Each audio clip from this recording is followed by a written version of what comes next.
Well, here we are. It's been a very eventful morning. All right. To say the least. Yeah. Well, just to give you the 411, when I got here this morning at 3, what time I get here, get all my little stuff done so I can do our little 2-hour news show and then get ready for the 2-hour talk show. We have no internet. That's a little bit disconcerting because 90% of the stuff I have to do deals with being online. So I called the internet folks, I called the Associated Press folks, and they offered to email me whatever I needed. And I said, well, that's great, but you have to remember that I don't have any internet. And so, he said, okay, well, I said, how about if you fax it to me? She goes, fax? Fax? What is that?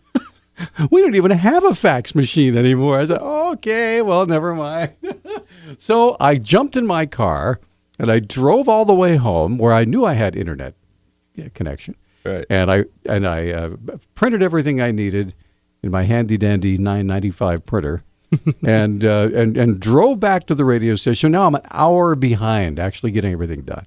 And while I'm trying to catch up, get all the stuff done, I keep hearing, hey, there's been a big mudslide on Highway 12, and there's also a rock slide on Interstate 90, and I'm trying to get all that information done. And so now we have conflicting stories, okay? Originally, I had heard the Department of Transportation website that, single-lane traffic is being allowed through on Highway 12, and then I got a call from 911 saying, no, the entire highway has been closed down. Whoa. I-90? No. Highway 12. Highway Okay. 12. So Highway 12 is closed down. I said, okay. So I put that out there. So then I called the Montana Department of Transportation and talked with Steve Felix, who's the maintenance guy, chief maintenance guy. He said, yeah, we are getting people around there a little bit one at a time, but we could close the highway down at any minute. So I'm awaiting a call from one of my friends from the Sheriff's Department who may have some different information. So, Well, and I heard a very dramatic story. I guess right before that boulder smashed down into the roadway, there was a small litter of kittens. Oh. And Brian Williams rushed in, managed to save the kittens right before the boulder crashed down. It was an amazing story. If only we had it on video. Actually, I think CNN does. Hillary Clinton was also there. Wow. Kind of dramatics, who would have guessed these two leading lights in American media would be there at the same time, avoiding the same disaster, saving the same litter of kittens. I just can't. It's hard to believe. How did they know? How did they know that gigantic boulder was going to come crashing down the hill and land right in the middle of Highway 12, right by Graves Creek Road, where a small box of kittens just happened to be laying in the middle of the road? I don't know. I think they have a bloodhound sense for where media is going to be, and they rush there. So there you go. There's the photo. Ooh, we got a photo. And thanks to my friend Captain Bill Burt with the Missoula County Sheriff's Office, who just texted me a photo. That's very, very cool. All right. Oh, wow. That is. Oh, my goodness. Those are some big rocks, folks. We got Bill Burt on the line, too. Why don't you pick up line one? He'll tell us. I'm going to show you this photo. We'll put it up as our talkback photo of the day. Perfect. All right. So Bill Burt, Captain Bill Burt with the Missoula County Sheriff's Office. Bill, how you doing, sir? Good. So give us the 411. What's going on with this mudslide, rock slide thing over on Highway 12? Well, I think he's pretty accurate. I think the information you got earlier, it happened about 5 this morning. It primarily blocked to the westbound lane. There were some, I shouldn't say smaller, but car-sized rocks in the westbound lane. They got a loader up there right away, and they were able to clear that westbound lane, and we were able to get the semis and some of the other traffic that was stopped, able to get them through. But I think there's still a lot of instability up on the side of the hill. Some of those photos that I sent you, it shows that we have some rocks that are still overhanging, and obviously that big monstrous rock in the westbound lane is going to probably have to be blasted, which is likely to create some more instability. Yeah, I'm actually holding the photo up to the microphone here so that people can see it. You just got to turn your radio up really loud to be able to see this. So it looks like there is enough room to get around the rock, right? It's just blocking the one lane. It looks like. Yeah, but again, where that big rock came off the side of the hill, there's an overhang. So the other part of that rock is hanging over the edge. And oh boy! Just while we're sitting up there on the road, other little pieces of rock are coming down, and you can hear the crackling, and it's just, I don't know that it's really all that stable up there right now. So is the Department of Highways, are they letting people through, or are they stopping people, or do we have any? Is it based on conditions? We have been letting traffic through, but it's my opinion they're probably going to end up closing it all together. I'm not an engineer, but it just doesn't look stable to me. I think that there's going to be more that's going to come down.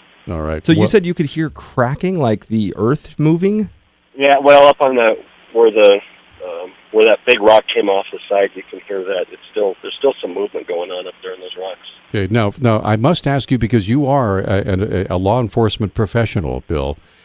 Did you happen to see Brian Williams and Hillary Clinton there rescuing that box of kittens just before the boulder hit the highway? I missed it. I missed it. It must have been while I was still driving up there. Oh, that could be it. All right. Hey, Bill Burr, thank you so much for the information, man. Stay safe up there. Absolutely. All right. Thanks, man. Take care. Bye-bye. All right. It's great that Brian and Hillary both have so much free time they can go explore Montana and do these sorts of things. Well, yeah, because Brian's on kind of, sabbatical, and Hillary is not doing anything. I mean, she writes a very bad book that nobody wants to buy, and she's not running for president yet. So I haven't read the book. You don't know it's bad. In fact, I don't know if anyone read it, so I'm not sure anyone knows if it's bad. It could be a very good book. It could be the next But who would know? To Kill a Mockingbird. Okay. The same To Kill a Mockingbird that Brian Williams wrote. Harper Lee, yes. we're going to take a little break. Boy, do we need one. We're going to come right back. And by the way, thanks to Bill Bird for those photos. Really appreciate it. We will be right back. Thanks for joining us here on Talkback. 721-1290 is our number, 1-800-568-5309. You can also get a hold of us and submit stuff on our Facebook page. I like that spooky intro music. Like that? That's Gary Wright's Dreamweaver. Yeah. Well, by the way, I wanted to tell everybody, we actually got Bill, who just spoke with us, was on the scene. He emailed us some photos of the rock slide, and I've posted it here on the website. If you want to go to our Facebook page, which is facebook.com/KGVO AM, you can see the rock for yourself. Right. And if you cross your eyes just right, you can see Brian back there behind one of the shrubberies. Is he embracing one of the kittens? Yeah. Could be. I can't really tell. Well, yeah. Could be eating one. You never know. Some say they taste like chicken, but I wouldn't know that. Jeannie, good morning. You're on Talkback. Hi. Hi, yes. Yesterday and today, you brought up problems in journalism.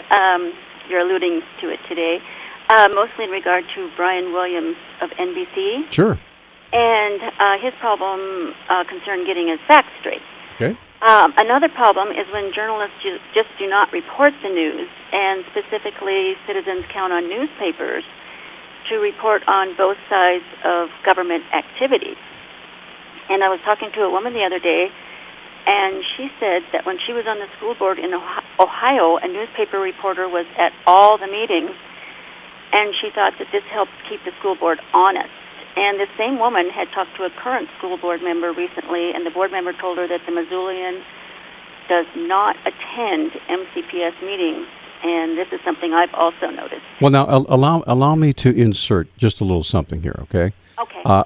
There was a wonderful lady who used to work at the Missoulian, and I believe her name was Betsy.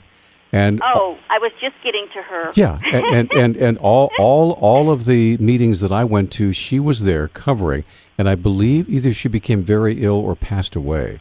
And I'm not sure if they have. I mean, she's a wonderful lady and a terrific reporter, and she was that was kind of her beat. But I'm not sure if they've had a chance to replace her or who's been assigned to that. But I just wanted you to know that in the past there has been good coverage. Yes, Rob Cheney did it for a while, and I didn't like his reporting as well as Betsy Cohen. She did do a great job. I agree.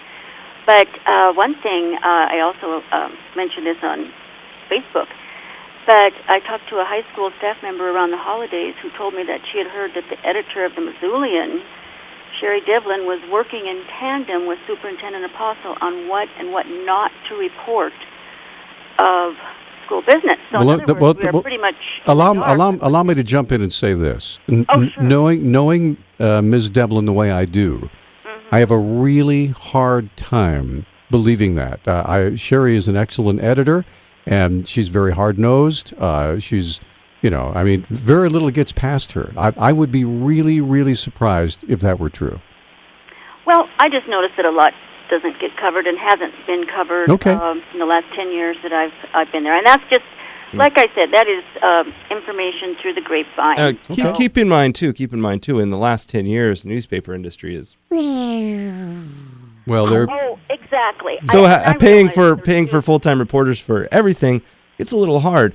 I don't know if you noticed this, but even in the immaculate radio industry... where we have like 800 reporters for all kinds of different issues, it's difficult to get somebody out to every event. Yeah. Right. I understand with the radio it's different, but a newspaper should be covering the school board, especially when they put out bonds for as much as they're putting out. Right, and I understand that there is a meeting tonight, from what I understand, to review Superintendent Apostle's. Either pay raise or pay scale or something to do with his salary. So. Yes, I do think that's out of line. A retired teacher told me that the way to evaluate if a superintendent makes too much is to compare his salary with the Supreme Court Chief Justices. I'm not saying that right, but the highest paid person in the Justice Department, and that and it is just so above. That sounds like a silly comparison to me. Yeah. So anyway, all right. But that's what I'd like to express. Okay, today. All right. Thank you for listening. Thanks, You're Jeannie. welcome. Appreciate the call, and again, knowing the folks from the Missoulian as I do, a lot of those folks are my friends. I've gotten to know them on a professional level, and I think. The folks that I know that I've had personal contact with are very, very good journalists, and so anyway, but that's just my personal experience. So anyway, 721-1290, 1-800-568-5309 is our number, and we have, let's see, about 2 minutes before break, so we have time to get Candy on. Go ahead, Candy. Yes, hi. I've had some back and forth with Sherry Devlin in the past. Editor for the Missoulian, and also now just touch base with the present editor of the Missoulian. And I can say that I hate to tell you, Peter, but you know what? A lot of things don't make it in the paper that should.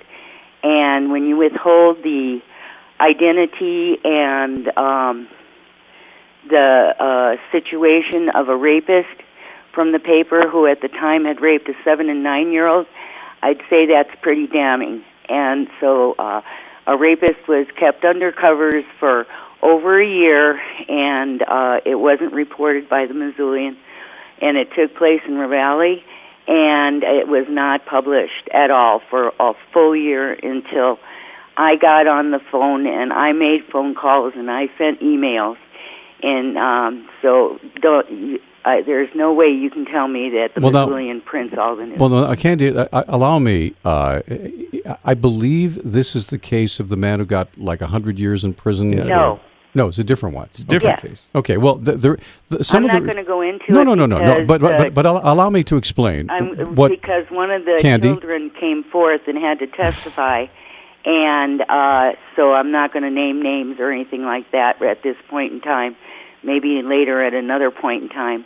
But so they don't print everything they should be printing, and they do it for reasons unbeknownst to me. But I feel that some reasons are to cover it up, and so this is a personal experience. I know the details, everything.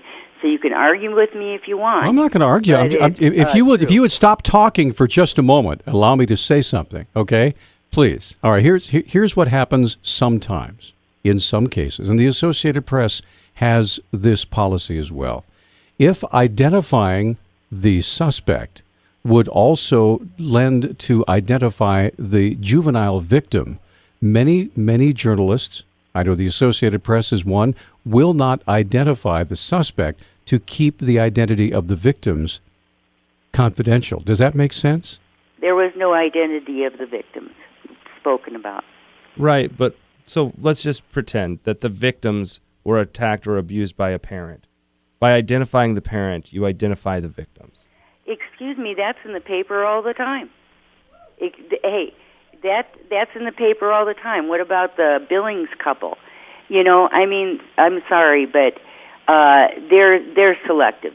Sometimes a story gets out before the newspaper can enact that policy, but it is something that a lot of journalistic outposts use. Right. Well, you can say what you want, but I'm not saying what I want. I'm just telling you how they operate. Say what you want, that's exactly what we do. I'm telling you that I have personal knowledge, and as we know that you don't accept my experience in things. Well, hold on, Candy. Let me give you an example to express to us why does the Missoulian want to cover up for a rapist? Go ahead and explain it, because that's your position. I don't know why you just asserted that. Yeah, rapist. I have my suspicions why they covered up for this rapist, and I'm not going to go there because that would involve too much detail, and I will. That's more confidential than not right now. Okay. All right, Candy. Thanks for the call. Heaven forbid we cast aspersions without details. Well, we're overdue for a break. In the case of the couple from Billings, all right, that baby died because of physical abuse, all right, and just horrible abuse, and the other child was also abused, not necessarily sexually, okay, but just child abuse, and it resulted in a death. In that case, if you identified the victim and the parents, the victim has passed away. There is no threat to them. Sometimes I really get tired of explaining all this. And we're going to come right back with more of Talk Back in just a moment. I was playing the little wah-wah-wah-wah thing. That's my specialty. The wah-wah-wah? Yeah, I forget what it's called. The wah-wah-wah-wah. Anyway, we're back on Talk Back, and that's John King. I'm Peter Christian, and Jay. Good morning, Jay. What's on your mind? Well, I just thought somebody needs to contact PETA because that boulder wouldn't have fallen down towards those kittens had there not been concussions from the RPGs and the sniper fire. So, there's those two kind of draw that stuff down on them.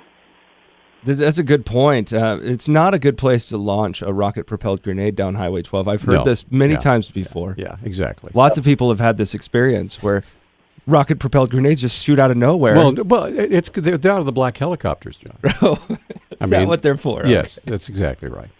Well, Jay, you make a wonderful point. We appreciate it.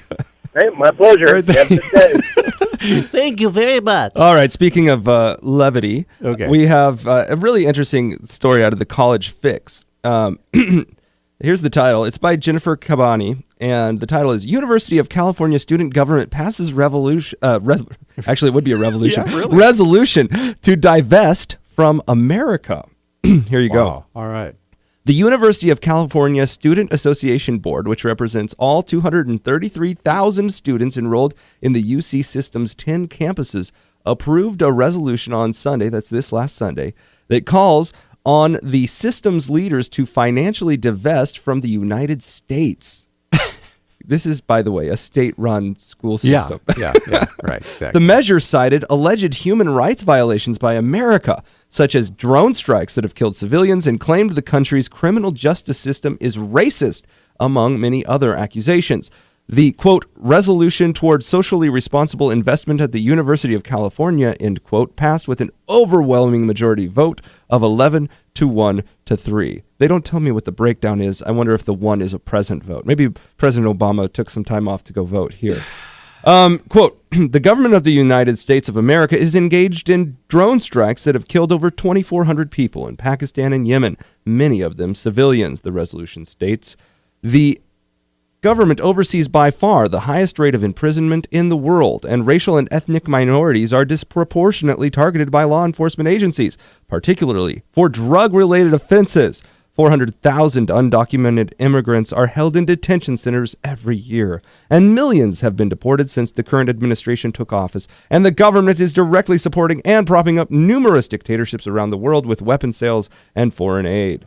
The resolution also called for UC system leaders to, quote, withdraw investments in securities, endowments, mutual funds, and other monetary instruments from holdings from the governments of Brazil, Egypt, Indonesia, Russia, Turkey, Israel, Sri Lanka, and Mexico, as well as the U.S. So you can invest in New Zealand, kids.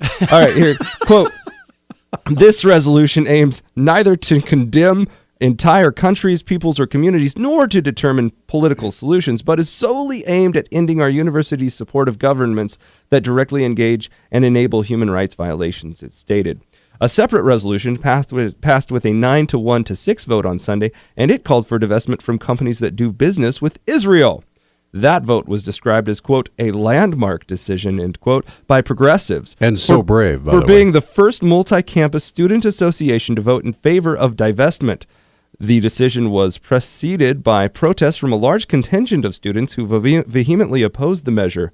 Quote, UC student groups staged a vocal protest during the UCSA meeting, chanting, quote, stop the hate against the only Jewish state, end quote, and holding signs telling the UCSA to stop dividing the UCs for an unjust cause, et cetera, et cetera. So as you can tell, it looks like there's at least a contingent of the United States maybe on the verge of seceding. Well, what I'm hoping is that they will forego receiving any of that evil, disgusting, tainted state and federal money so that they can continue their lavish campus lifestyles and perhaps get a job and pay for their own educations. No, I'm not. I might be mistaken. I haven't been in the UC system, but I think it's state-funded, right? Okay. And those state funds in California, I think they get some of that from the federal government. I would imagine so.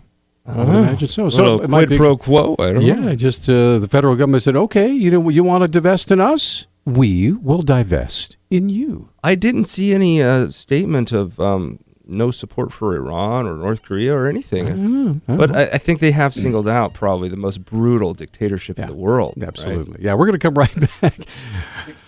We'll come right back with Talk Back here in just a moment. Stay with us. Wow, and the hits just keep on coming. And we're back on Talk Back. 721-1290 is the number. I'm Peter Christian. That's John King over there. We have guests in studio. And gentlemen, just belly on up to the microphones there. And would you please have Mr. Orr and Boone, is that right? Boone Cole. Boone Cole. All right, there we go. All right, so gentlemen, first of all, tell us what organization you are representing. You're the closest one to the microphone. We are with the Flathead Joint Board of Control. Okay. On Now, that Flathead Irrigation Project. What exactly is that? What's the purpose of that organization? We are the elected representatives of about 2,400 irrigators on the Flathead Irrigation Project up there in the Mission Valley. All right. Now, is this primarily inside reservation borders, outside, or it's inside the reservation boundaries? Yes. Okay. All right. Mm-hmm. And one of the reasons I wanted to get you on is get a different perspective. We've been talking to people both pro and con on the CSKT Water Rights Compact. And I understand you guys have put your position out there pretty strongly as to which side you favor on this, and I was hoping you could explain that to us and why. Yeah. Basically, we had a resolution here that we passed it's been about a month ago, and we are opposed to the CSKT Compact as it is written. And why? Well, number one thing is it's going to take about 50% of the water away from the irrigators up there. No, that'd be one of them. The second point is that it takes our water right away. It takes it out of the hands of the irrigators and it gives it to the U.S. government in trust to the tribe. And this trust issue is something that we cannot accept. So I understand that both of you are tribal members of... Yes, we are. So yes. What tribe are you from, sir? I'm Confederated Salish and Kootenai tribes, yeah. And how about you, sir? I'm Cherokee. Cherokee. And just so I get your voices down, this is Tim speaking now? Yeah, that's me. Okay. And Boone was hollering from the background there. Not sure how close I needed to be. There you go. That's good. He's been gathering paperwork there. Yeah, so. Boone came with a stack of stuff, which That's is right. a hobby horse of ours. You can see my stack over here. Yes, absolutely. Got a leaning tower of Pisa going on. Now, I think it's pretty interesting that we have a tribal member here, or tribal members here, who are opposed because the line that I've heard is that everybody in the tribes, it's all one big happy family, holding hand in hand for the compact. This is great. Everybody's going to benefit. It's going to be good for everybody. I'm just, channeling the commercials I've been hearing. It's going to be good for everybody. It's going to be fair for everybody. Everybody's going to be a winner. There won't be any losers. We'll walk into the sunset singing Kumbaya together forever and ever. That's how it's presented. So what is your view with quite literally boots on the ground right there in the reservation? If I may, Peter, go ahead, just to kind of interject a little bit there. Quite frankly, that was the joint board's intention, and it was our desire for the past 2.5 years that it would be exactly that we would go arm in arm with the other parties to the legislature and support ratification of a compact. When the first compact failed in 2013 legislature, the irrigators had some very, very serious concerns with that compact and ultimately effectuated its failure in the 2013 legislature. Irrigators came up with 3 primary concerns that they had, as Tim alluded to a couple. Could you get a little bit closer to the microphone? You bet. As Tim alluded to a couple of them. One was transfer of any and all water rights pertaining to irrigation to the United States to be held in trust for the tribes. Okay. Secondly was the decrease in the amount of irrigation water for irrigation. Thirdly was something that's brand new in this compact. Unlike any of the other compacts, it's called the Law of Administration or Unitary Management Ordinance, as it's been come to be known as. It's changed somewhat over the last couple of years since the compact's first failure 2 years ago.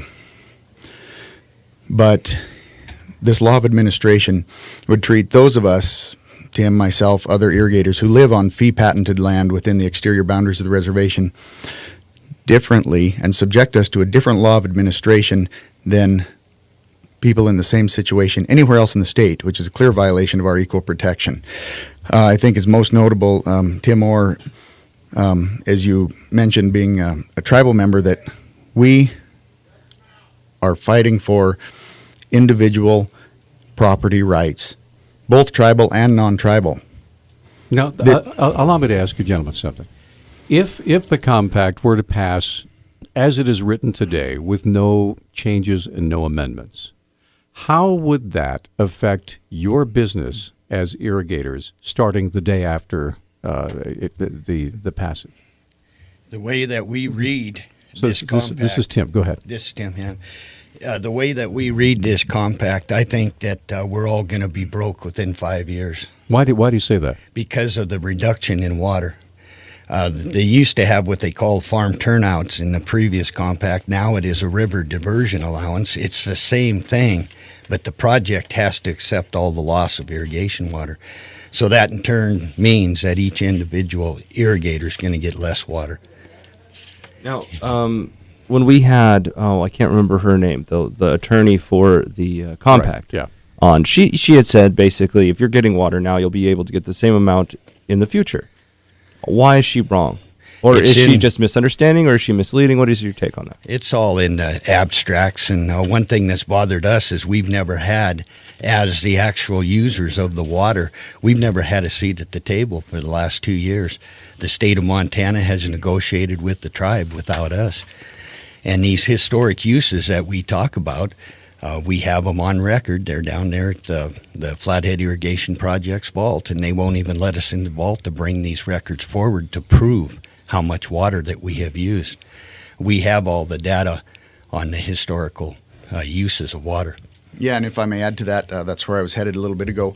With the, as I mentioned, the joint board was truly hoping that we would be able to support a compact. It's long been the position of the joint board that we support the process and we want a good agreement that's fair to everyone. So you support the concept? The concept, absolutely. Right. Yeah. Absolutely. And that's been one of our main talking points all along, is that we want a good compact. When we took the three issues that the irrigators, our constituents, had to the parties involved, the state, the federal government, the tribes, we were met with complete silence. No one wanted to talk to us. Why do you think that is? My personal opinion is they had already decided what they wanted this document to look like, and quite frankly obviously did not want our input. We sent our concerns to them anyway,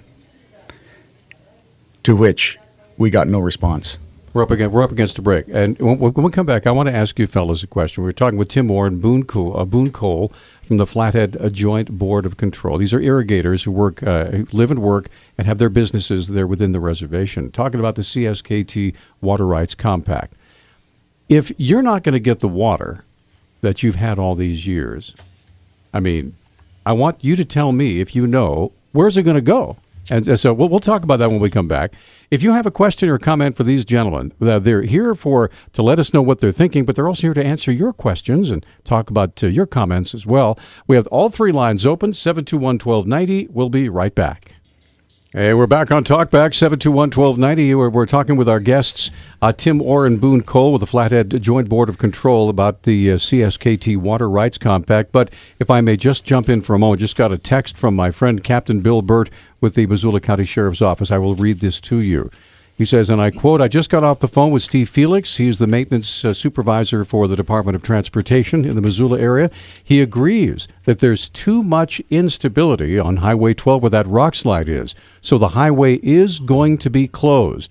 According to him, it could be closed for as long as a couple of days.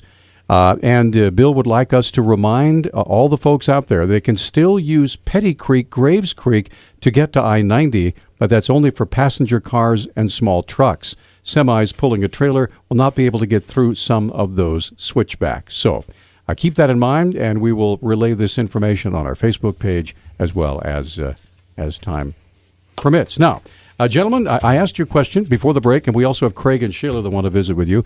What's going to happen to the water if you guys don't get it? Yeah, we absolutely know. It's all in the abstracts. Appendices 5 to 38. Now, that's another thing. They have not released these until the last week. So they actually Compact Commission voted to take this thing to the legislator without even all the abstracts being written. But so legislators did not have the whole picture? Absolutely. Okay. Think of last week, they finally got it all put together. Wow. 1,400. Okay. 1,400 pages, yes. Water's going to go down the creek, period. If it's not diverted during the right time, the project can only catch so much water, and it'll just run down the creek. That's period. Simple way to look at it, if you've ever driven up there in the Mission Valley, you see that beautiful valley there. Right. I'd like you to picture when you're driving up that valley, water 2 feet deep on that whole valley. That's how much the in-stream flows are at this present time. And if this compact goes through, them in-stream flows will raise. So you'll be talking 2 or 3 feet of water for in-stream flows. They've already talked about it, that they're going to increase those in-stream flows. So is that to make it a better fishing or what? I mean, well, they're not using scientific facts right now. We have met them in-stream flows. There's not a problem. But that's where it's going to go. It's down the creeks. They talk about leasing water. That's where the scary thing is. There's pages and pages in this new compact about leasing water downstream. The previous compact, we jumped them about it, the ability to lease water, and they denied it. But there's 2 or 3 pages now of leasing water downriver. All right, let's get to the phones. Craig, you are on with Tim Orr and Boone Cole. Good morning. Go ahead, sir. Hey, boys. I sympathize with you. It's a difficult and arduous doggone deal to go through without this other can of worms, and it sounds like it's every bit as difficult as the stinking deregulation they gave us years ago for our power. But I'm sure glad you fellas are there because we've been reading about it. We don't understand it, and our senators and stuff are going to vote for this and hang you, And I just hope things turn out best for you because I know what you're going through. Thanks, Greg. Hey, what reaction, what support are you getting from your area legislators, or have you heard anything at all from them? Go ahead. Yeah, well, it's definitely mixed.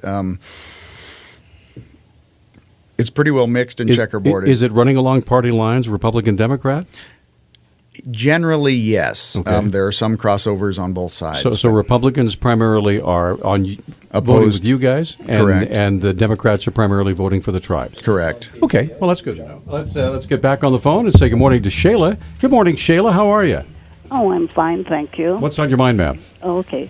The term decommission of the project has been mentioned. I think it was Chris Tweeten at one of the meetings we've attended.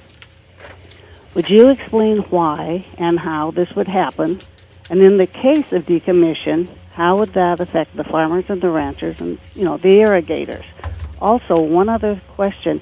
In the CSKT Constitution, it states that it will govern the native people or tribal people and their properties. But it does not say it will govern non-tribal people and properties. How are they going to get around that one? Okay, so thanks for the call, Shayla. So decommission of the project, what's that all about? In the former compact, like I said, a lot of these appendices hasn't been in yet, and haven't had time to study that part in the new compact yet. But in the old compact, it did say if the farmers fail, the project fails, that the people of America will tear that project out. There's over 1,300 miles of canals and 15 reservoirs, and going to be quite a price tag that the people are going to have to pay. And it was in the old compact. And like I said, I'm still working through this since we got all these new appendices last week. Okay. So. Oh, should we get Catherine on next? Or? And as far as talking about the ruling of the people, that's one thing that we oppose. This compact takes us out of our God-given rights in the state of Montana to our water courts and our right to go to a jury, I guess. Court. So I must ask you, if you could take this compact, would you just chuck it, start over again, go to court? Because what we've heard is that this doesn't pass, it's going to be unending lawsuit after lawsuit until we finally get to the U.S. Supreme Court, if we ever get there. I think it will now, because how can we give up our God-given rights right at this moment? How can we allow people to take our property rights without compensation? This water right was given to us through our fee patents on our land. The government granted it in 1909, 10, and 11. So they're taking that without no compensation. They're giving that to the tribe in trust. They're also removing us from our God-given ability to go to our court system in the state of Montana. Just us. It separates us within that reservation boundary and puts us in an appointed board under their authority. That's against our constitutional rights. We cannot give that up. No way. We're going to go ahead, Boone, real quick, then we have to take a break. Okay. Well, this might take a little longer. Okay. Well, we'll come back and address that. Stay with. I'm the sheriff of the commercials, so I got to keep running these babies. We'll be right back and continue with Boone Cole and Tim Orr, Catherine, Dave, and Joe. We'll get you all on as we can. Okay, we're back. Talkback 721-1290 is our number. Okay, now, Boone, you're about to explain something, and I cut you off. Please go ahead. You bet. Thank you. You were mentioning the argument that if the compact does not fail, that there's going to be years of litigation and the courts are going to be clogged and everybody's going to have to hire an attorney and whatnot. And I think it's very, very clear that if the compact does pass, the same thing is going to happen. Very noticeable draft review, a technical review of the compact here recently that we acquired has 7.5 pages, 33 items, just cursory items that were found where the compact either does not comport with existing law, it contradicts itself, definitions are unclear. And where did that review come from? This came from, was produced by, and it's not ready for distribution yet, but WWC Engineering out of Helena. Okay. So this is just some guy in his basement thinking, I don't like the Correct, compact. Okay. correct. This guy is, he's a water engineer. He's done this most of his career. Okay. Our attorneys, in discussing this with him, said this is a litigator's daydream, because every one of these points would have to be litigated where the compact is unclear, contradictory, would have to be litigated out to find out just what what really was meant there. Also, it's very noticeable that on the Crow Reservation, whose compact has been ratified by Congress, has been fully completed, that the successors to allotted land on the Crow Reservation have now brought suit because their rights as Crow allottees were not protected in their compact. So this is a copy of that lawsuit. So it just shows that the compact is not going to prevent lawsuits. All right, let's try to get one more quick call. We have 1 minute. Catherine, I know you have a lot to say. So what can you say in 1 minute, and then we'll get back to you after the top of the hour. Okay, well, just a couple of comments and a few questions, so I'll leave the questions till later then. And now we have about 35 seconds. Go ahead. Okay, it's always amazed me that the tribes trust the U.S. government, given the way the feds have unilaterally vitiated treaties and contracts since the reservation system started.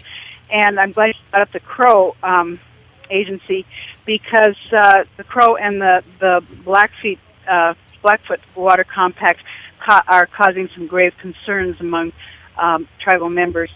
Do you want me to wait on the questions? Yes, if you would, and because we're up against a break, and if you'll hang on just a minute, Dave and Joe, I'm going to ask you guys to hold through the top of the hour break. We're going to have our Fox News top of the hour break here. We'll be back at 9:03, and we will continue this discussion with Tim Orr and Boone Cole, and your comments as well. We continue our conversation here. Hour number 2 underway now. Tim Orr, Boone Cole, both joining us from the Flathead Joint Board of Control. We're talking about the CSKT Water Rights Compact that is now before the legislature.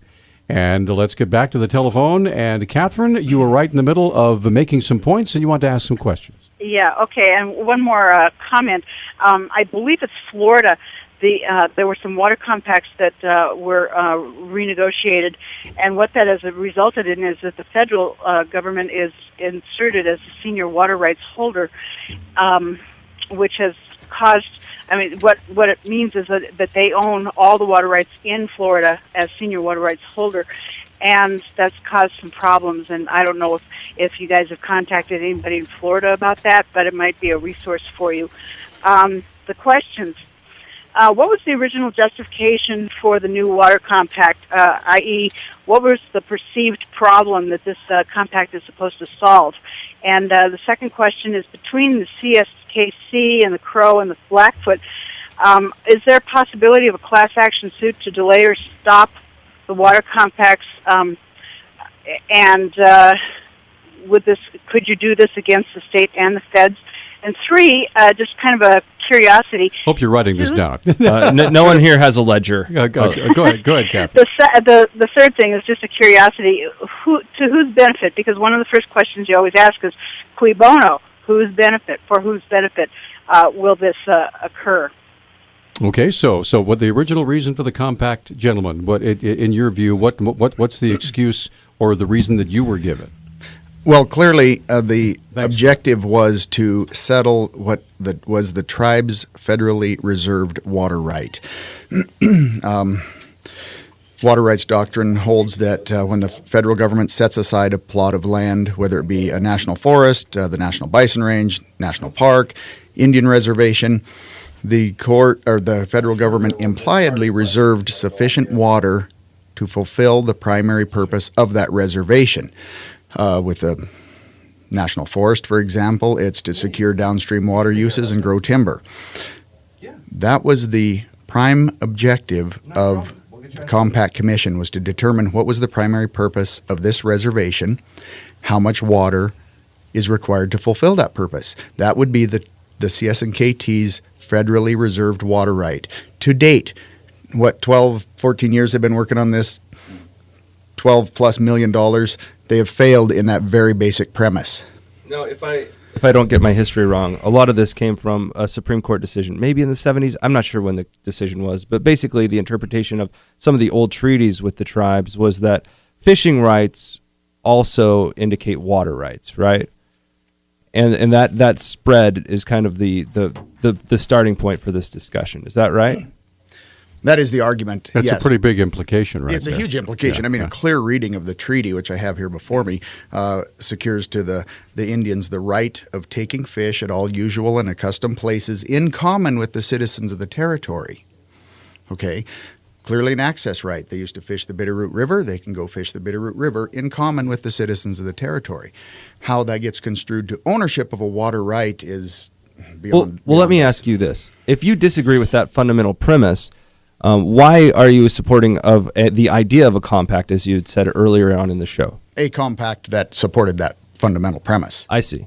And you feel like the current one doesn't support the rights in common because they treat people differently, basically. Absolutely. Okay. All right. Now, go ahead. Oh, I was just going to say, along those lines, that it has been suggested, can things be amended? We believe that it cannot. The fundamental premises are so flawed in this document, it cannot be amended. And in fact, I think recently a representative of the state government said, no, this is an all or nothing proposition. There will be no amendments. Yeah. So now about Catherine's point about class action, possibility of a class action with other tribal organizations, is that something that you guys have talked about or kicked around? I don't know if we can't speak for the joint board. Okay. We're not. The joint board has taken no action in that direction, but I can assure you that there are several groups who already have that in the works. Okay, well, let's get Dave on the line then. Dave, first of all, thank you for holding. You're on Talkback. Go ahead. Okay, two brief questions. First of all, are you two guys satisfied with the coverage the Missoulian has or has not given you? And the other question is, what part or to what degree does the Environmental Protection Agency of the U.S. government have in this issue? Okay, Missoulian and the EPA. So go ahead.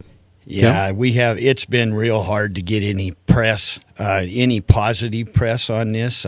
It's been negative for 2 years now. It's been real hard to have somebody come and actually give an unbiased opinion. In what way? Because frankly, I haven't read it. So if you could share, basically, most of the opinions and the writings come out. They would be pro-compact, absolutely pro-compact. There's been a lot of fear mongering.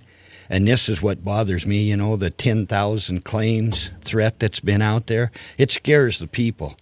That's just a threat. Anybody can claim or file a water right. If you go hunting down in Fish Creek down here, I would say you could go file yourself a water right. That's the threat that the tribe has been making. Let me make the case that I've heard before and get your response to it, okay?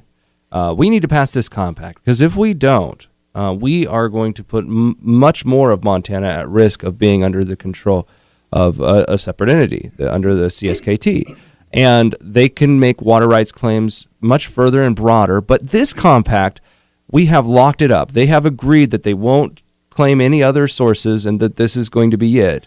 And so this is why we need to do this, because we don't know what the Supreme Court could decide. It might be in our favor, but there's also a good chance that it gives them carte blanche over a lot of western Montana. A bird in a hand is worth two in the bush. Something like that, yeah. Let's make one thing perfectly clear.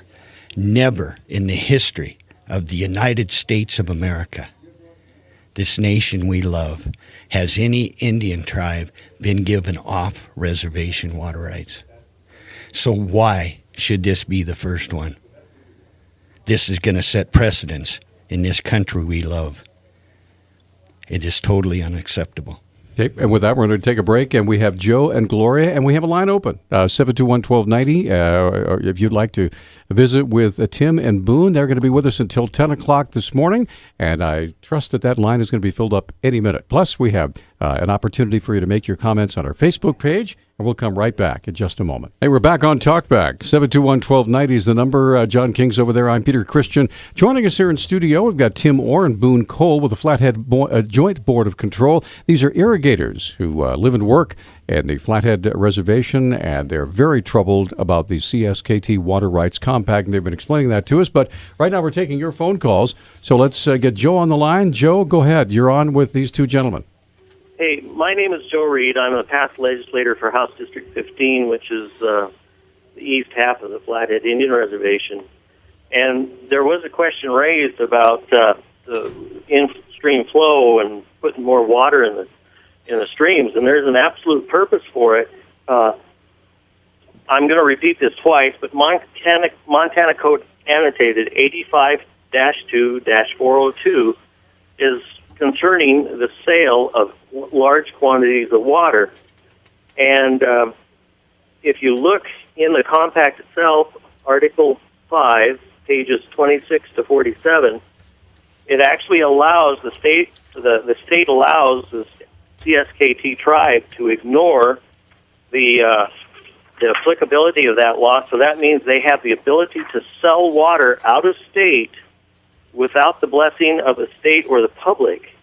It also, in that same sets of paragraphs, allows them to just place aside the Montana Environmental Policy Act, or MEPA, and the Montana Facility Siting Act. So that means that the state no longer has any ability to oversee or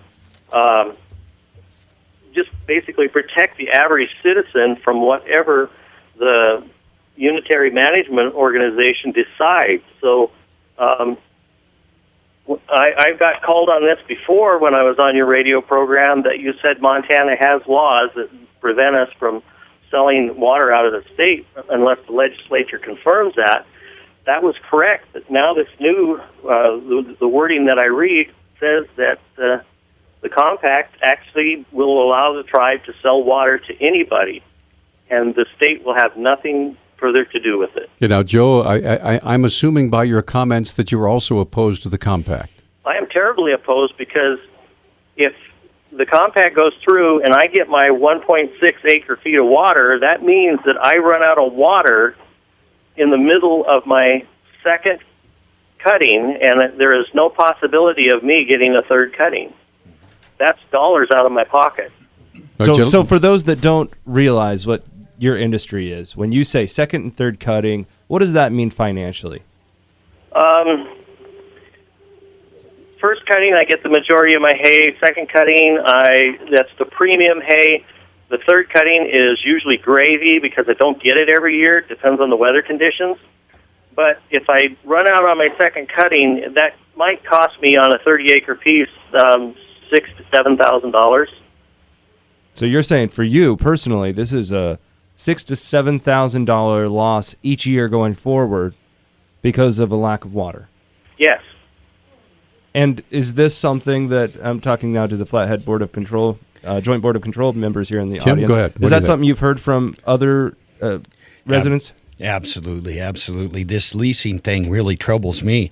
I also worked for Flathead Irrigation Project for a number of years, and I understand how this project runs and understand how the storage works. And like I said, there's 2 or 3 pages about leasing water, and it even says in there that individual tribal owners can lease their water downstream. And if we're releasing water out of our storage, out of our reservoirs, to go downstream, this causes big problems. This system was not designed to do that. And like Joe says, it's a big deal. We're 40 to 50%, 60% less water than we're accustomed to. Joe, are you a present legislator or a former legislator? I am a former legislator, and I'm also was employed by the tribe through the Division of Fire for the past 25 years. Okay. And I work with average, everyday tribal people, and it's amazing to me how many tribal members fear their own tribal government, because if you cross them, you can lose your housing. If you cross them, you can lose your benefits. If you cross them, they might even be able to take your children away through the Indian Child Welfare Act. So those are pretty serious charges, Joe. Well, I'll tell you what. When we hear this, I have a feeling you're going to hear testimony over in the legislature of just about that very fact, that the people fear, the tribal members fear their government. And for 25 years, I have been listening and hearing the hearts and souls of these darn people, and it really does tug at your heart. And the average white person will never hear this, because the average white person doesn't really mix, because the tribe is trying to keep everybody separate. Okay. Everybody alienated from each other. Well, Joe, we got to take some more calls. Thanks so much for calling in. All right, Gloria, you're on Talkback. Hi. Good morning, and thank you. And Gloria, you're going to have to speak up because I can barely hear you. Can you hear me? Yes, go ahead. Good morning, and thank you, Tim and Boone, for being on this morning. Catherine touched on a subject about funding or money, and I'd like you to expand on where the tribe is getting money to pursue this. And I also want to concur with the fact that the Missoulian does not publicize anything that is against the water compact. I sent in a letter and it was censured, and I worked with the editor there for, I'll bet you, 6 hours trying to change things, but I'd have to change the meaning, and it was supposed to be a guest column, and the Great Falls Tribune and Western Ag News printed it, but the Missoulian wouldn't. So I'm pretty unhappy. They should be balanced in printing both sides of the story. One other thing, and then they can expand on who's funding this. Yeah, we'll take a break after you're done. Go ahead. Okay, is I am organizing a bus for people who are protesting the water compact, and it will leave Monday morning. If people will call at 251-5961 and would like to participate, to testify, or just be a presence in Helena, we would appreciate it. All right. Thanks so much, Gloria. Appreciate that. Gentlemen, we're going to have you respond to what she said in a moment. We have a line open. Susan and Jan are both also waiting to visit with you.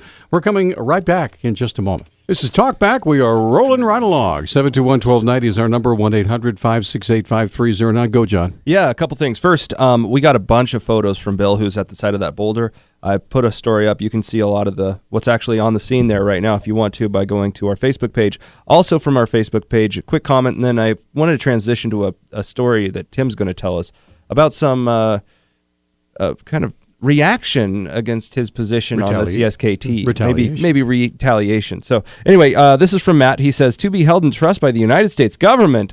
Is this the same government that is holding Social Security trust funds in trust? The same government that has done such a spectacular job of managing tribal affairs for, say, the last 150 years? I'm just asking. Real quick, back to you. Before you came on the show, we had spoken, and I had heard about an issue with land leases. And apparently this is a personal issue for Tim. I was hoping you might be able to tell the story for us. Yeah. I'm a tribal member, of course, and I've leased tribal land for probably 20, 30 years. And one particular piece that I had leased was my brother's place. He sold it to the tribe back in the 1980s. I had it for over 30 years. And my position come out, like I said, being I was Jocko supervisor, and I knew how this water run, and I knew how it was going to affect my irrigators down in the Jocko. I took a position against this compact a couple years ago, and I did lose that lease, my brother's place, and that kind of hurt. That's a family farm, you know. I couldn't afford to buy it. The tribe bought it. They could pay $24,000 at that time, more than I could. So anyway, they bought it, and I leased it. That worked just fine, but I lost that lease about 2 years ago. And last year, a lease across the roadway there that I consider my hay ground, I lost that lease as well. And do you feel that these lease loss situations arise because of your position on CSKT, or could it simply be just financial issues, the tribe looking for more money somewhere else? Absolutely not. We in the tribal minutes, there was a statement. They talked about anybody who's involved with Western Montana water users, which I am, will not lease tribal ground. And I've got about 2 or 3 leases yet. It's just a matter of time, you know. Wow. So let's get back to the phones and get Susan on the line. Susan, you're on with Tim and Boone. Go ahead. Well, his story is typical of what I've heard repeatedly because I've worked so tenaciously to preserve the National Bison Range. Mm-hmm. The CSKT government is sovereign, which means that it doesn't have to listen to anybody. It can do whatever it likes. And what's horrifying to me about this water compact is, and I don't know if any of the people have blatantly said this, what it would entail is every single person in western Montana, both individual, business, government, municipality, would be under the thumb of a sovereign government that is independent of the laws of the United States and the U.S. Constitution. And I'm not someone that grows hay, but before my horse died, I bought a lot of hay from the people in the Mission Valley, and the people there would literally be run out of business. There would be no way that they would have enough water to take care of the hay that they manufacture. And first of all, I want to thank KGVO for doing this program and continuing to do this program. And I'd like comments from your guests. Okay. Thanks, Susan. So, gentlemen, any comments on what Susan had just said? Boone, go ahead. Grab that microphone there, young man. Don't be timid. No, sorry, I had something. Thank you, but that alludes right to our issue with the unitary management ordinance and the board that would be set up by that. People, owners of fee-patented land on the reservation and successors in interest to original tribal allotments like myself, we would be subjected to governance in which we have no say, no vote, no redress of grievances. This board is greatly overrepresented by the tribes, 5 members, 2 of which are tribal appointees, 2 appointed by the governor. Yes. Now, as the lady that was in our studio explained, she said, yes, this board is there, but if the board fails, you can go to a regular court system and get your regular typical court hearing in the state of Montana. Is that not true? Or maybe I'm confusing. Honestly, there's a lot of legal jargon here, and I'm sure I've confused it. I don't want to go Brian Williams on this, but I was busy saving a baby while that was going on. And I don't recall everything clearly. Go ahead. So it's not defined what the court of competent jurisdiction is, and that's our problem. In your U.S. Constitution, you have that. In our Montana State Constitution, you have that, but not in this compact. And on that same thing, we've heard that, we've asked if this, even asked the state officials, is this compact legal? And they will hesitate and take a big breath, and they will say no, not until it's signed. In other words, it changes the law, this compact. Okay, and with that, we're up against another break. Sorry about that, Jan, Gene, and Patty. We'll get you on, I promise, right after this break.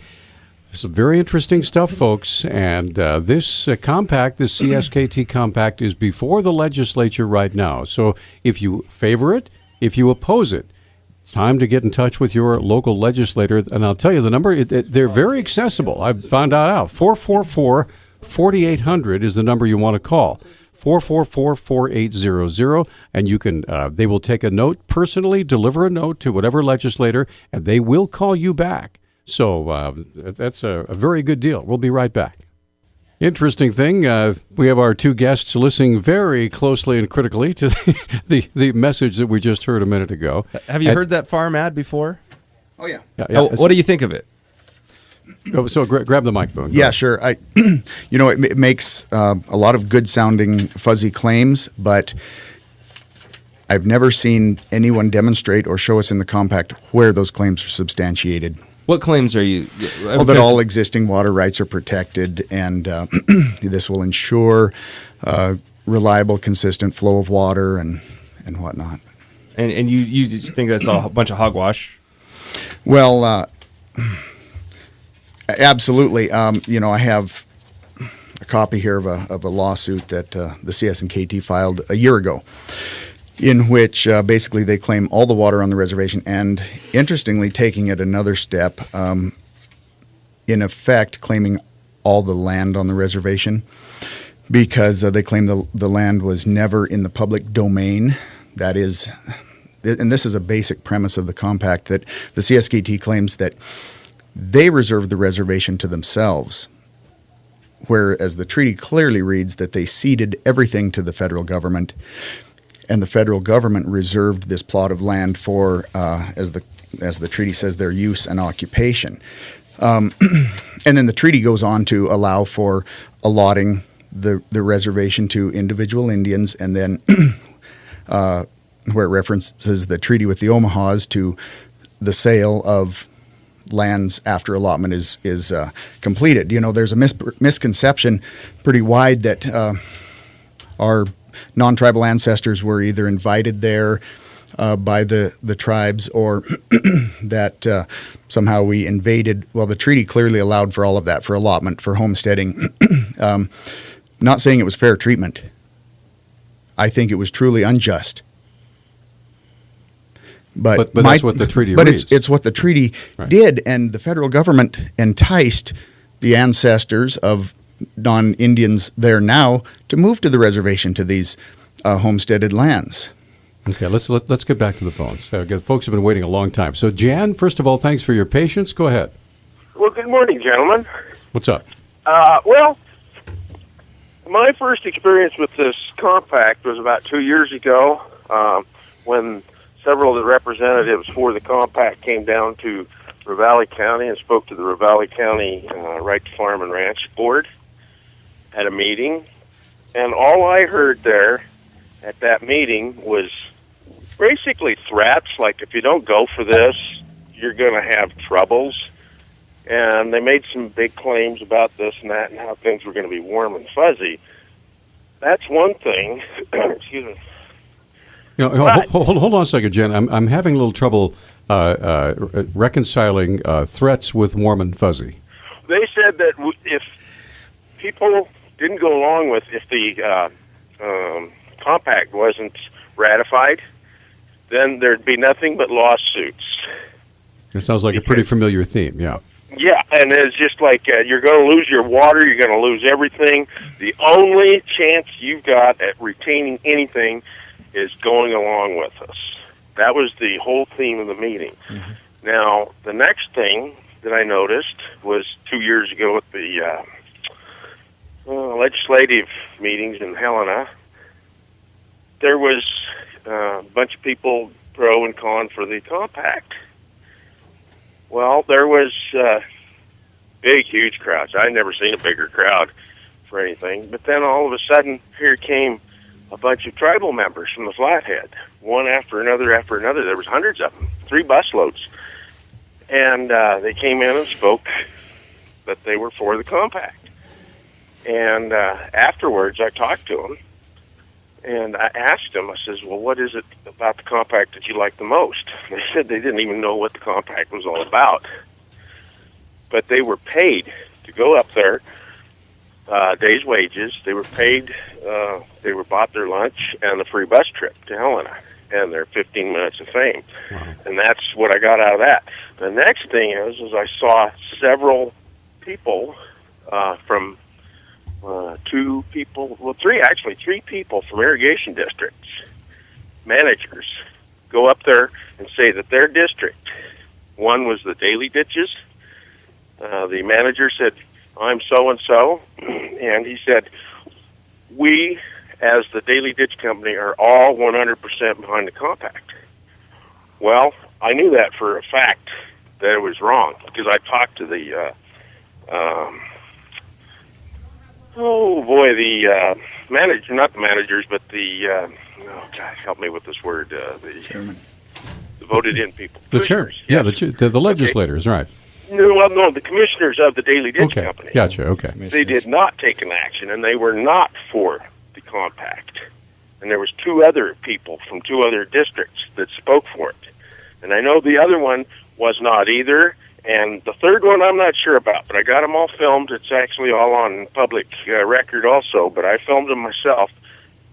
And as a matter of fact, here just recently, as I heard from one of the Ravalli County Right to Farm and Ranch members, they did take a vote here just recently, and they made an action, and they said they were against the water compact.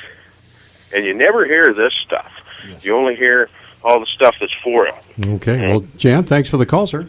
Okay, you appreciate bet. it. So we're up against another break. Gene and John, we're going to have you guys on in just a minute.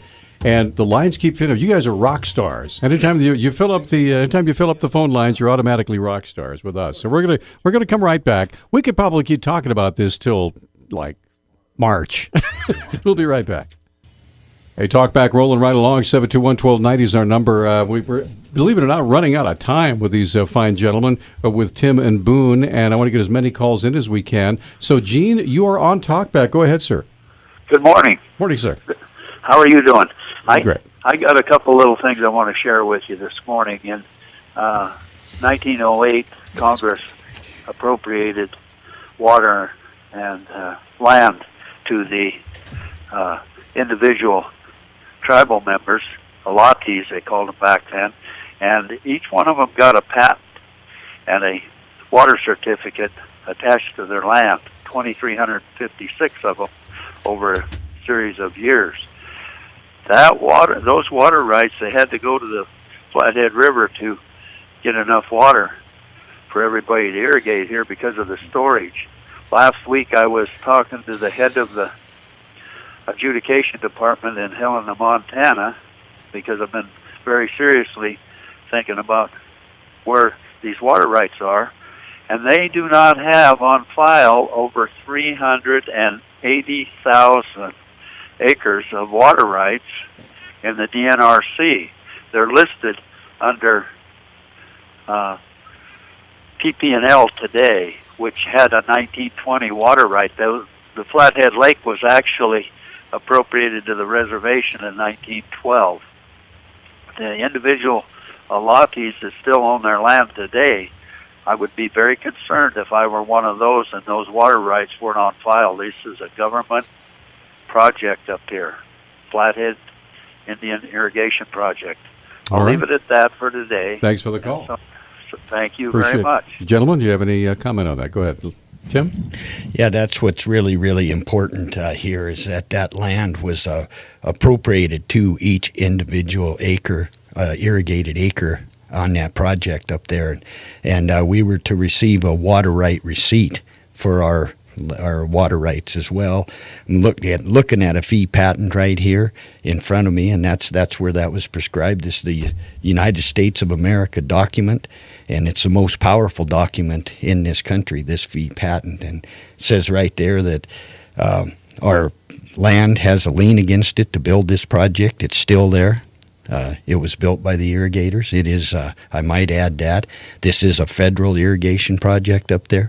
That's how they were able, they built it, they put a lien on our places. So, but the water is attached to the land, and as I said earlier, with the leasing of this water, that concerns me. If everybody starts leasing their water down river, it's going to short us. So. All right, let's get John on the line. John, thanks for holding. You're on Talkback with Tim and Boone. Go ahead. Hi, thanks, Tim and Boone, for being on. This is very informative. Two questions I have. The first is, do you know who is funding FARM, the proponents of the CSKT project? Who is funding it? Catherine, I believe, asked that, and so did somebody else. Yeah. Sure. Well, John, we can't exactly answer that, but we know that the person who started the farm organization had a $1 million contract with the tribe years ago, HKM. We do know that, and we don't know where all the funding for the rest of it's coming from. Okay, the promoters would be FARM. And Gloria was the other one that asked that. Yes. Who's behind the funding? You'd have to ask FARM, I think, to get the right answer. That's correct, yes. Do you know of any notable prior legislators that might be on FARM? Well, you can go to the FARM website, and they do have a list of them. We did talk to one legislator, Republican, I believe, on Talkback a couple weeks ago. You can find the podcast on our website. Okay. Thanks for the call. Go ahead. Yeah, if I could, just because has been brought up by a couple different people. You know, we, of course, as a governmental agency, locally elected people, we have to be very careful not to say things we don't know for certain. Sure. Yeah. And everybody should anyway. Well, exactly. But it's very hard to track things like that down. But I just think it's very interesting that as a governmental agency, all of our income support comes from the backs of our irrigators. It's tax money. Everything that we do is completely open and available for public scrutiny. And the last two election cycles, the majority on the joint board that has opposed the compact has increased. I think it's clear where our irrigators lie. Of course, there's a lot on that are pro-compact, but we have to assume because of the elections that we've won, this is the direction we are tasked to go by our irrigators. And it's just interesting that we have been accused of taking dark money on this when our funds are the ones that are open and notorious. And we, quite frankly, cannot hope to compete against the groups that are outspending us 1,000 to 1. But we have the truth. And we're up against break. Go ahead, John. Scott Reichner was the legislator we had on the show. So we're going to take a break, and Alan and Tim, I'm going to ask you gentlemen to hold. This is a 1-minute timeout, so we'll be right back in 60 seconds. Talk back, rolling right along. Believe it or not, folks, we have like 7.5 minutes left, so let's get as many calls in as we can. Alan, you're on Talk Back. Go ahead. Yeah, good morning. You know, the value of property in western Montana is tied directly to your access to water. If you do not have water for your property value is zero. So this is an extremely critical situation. With, it has already been pointed out, Article 1 says the Indians ceded all of their rights to the federal government. The federal government is the one that is in here actually behind this and trying to move the water right to the tribes so that they can control it. It is extremely important for people to understand that the federal government is behind it. EPA wants control of all water in this country. I think what we should have here is maybe a theme. We should use the theme, no water regulation or no water limitation without representation, because that's what I see going on. And other question is, where does the legislators stand on this? Do we know how this is going to come out, or got any feeling? Do these gentlemen have any feeling of how the vote's going to come out on this? What's the sentiment that you have among legislators? And thanks for the call, Alan. Go ahead. Yeah, it's going to be close, and thank you for your comments, Alan.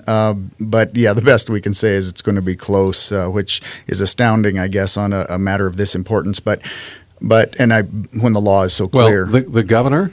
The governor will support it. The attorney general, yes. We have a Democrat and a Republican in high office that are both endorsing the compact as is. Correct. Mm-hmm. So that's got to be a tough hill to climb. I mean, if you oppose it, I mean. Yes, absolutely. Okay. And I would just mention to Alan and everyone else listening, if you share our concerns and oppose this compact, please contact your legislators. As I mentioned before the break, we cannot hope to outspend, outman, outfight this based on resources. Our resources is the truth, and it's boots on the ground, it's grassroots, it's people concerned contacting their legislators. Okay. By the way, that number is 444-4800. So let's get Tim on. Tim, go ahead. You're on. Hey, good morning. I'm 100% in support of the legislation. If you like your water, you can keep your water. If you like your irrigator, you can keep your irrigator, right? Yeah. All right. Thanks for the call, Tim. Appreciate that. All right. So let's get Candy. Candy, go ahead. You're on with Tim and Boone.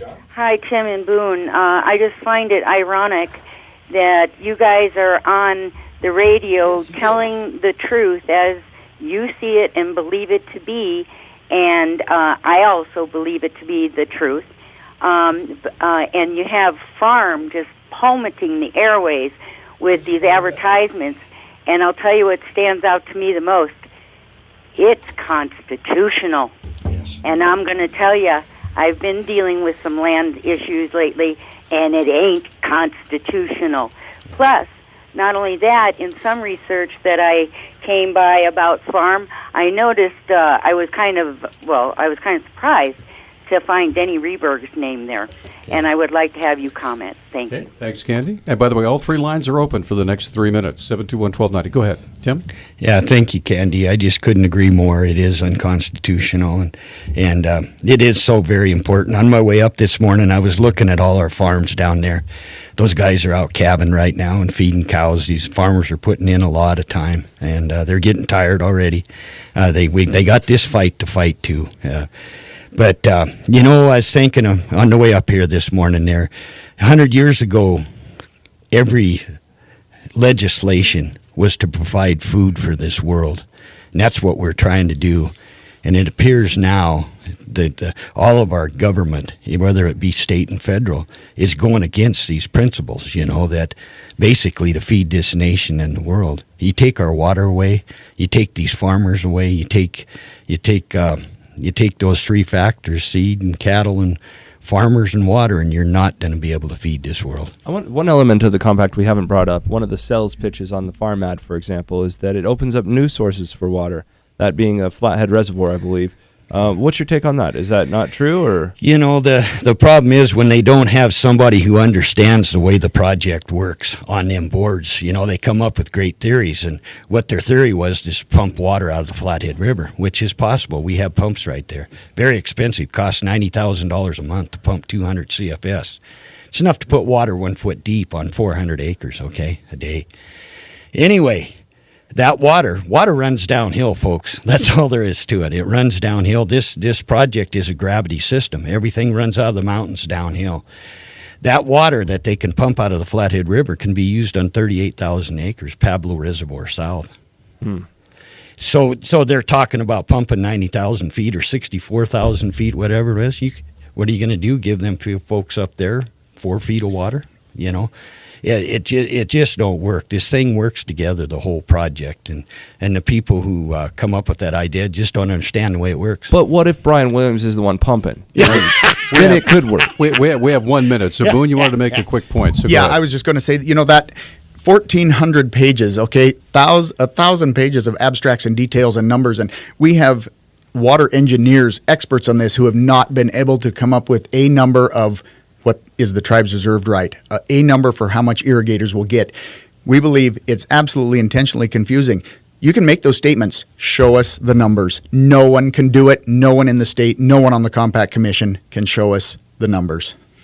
All right. So how can folks get in touch with you if they want to support or disagree or whatever? Do you have a website? You have an email address or phone number, whatever? A blimp? No one ever has a blimp. The website, Flathead Joint Board of Control, look it up. I think it's 745-2090, I believe. Okay. I hope I didn't give away somebody else's private phone number. 2090 it is 2090, right. Okay. Well, gentlemen, thanks so much for being with us. We appreciate it. You guys definitely are grassroots, boots on the ground guys, and we appreciate your time. I know you got other things you probably could be doing, like working on your property, but we appreciate you being with us today. Thank you. Thank you. And you're welcome anytime, by the way, as well as our opposing views. So that's what this show is all about. So real quick, what's coming up tomorrow? Spokesman for the Jewish Policy Center will be talking about U.S.-Israeli relations. Should be interesting, especially since they're having their election soon. Montana World Affairs Council on the radio tomorrow. You guys have a great day. We will see you then.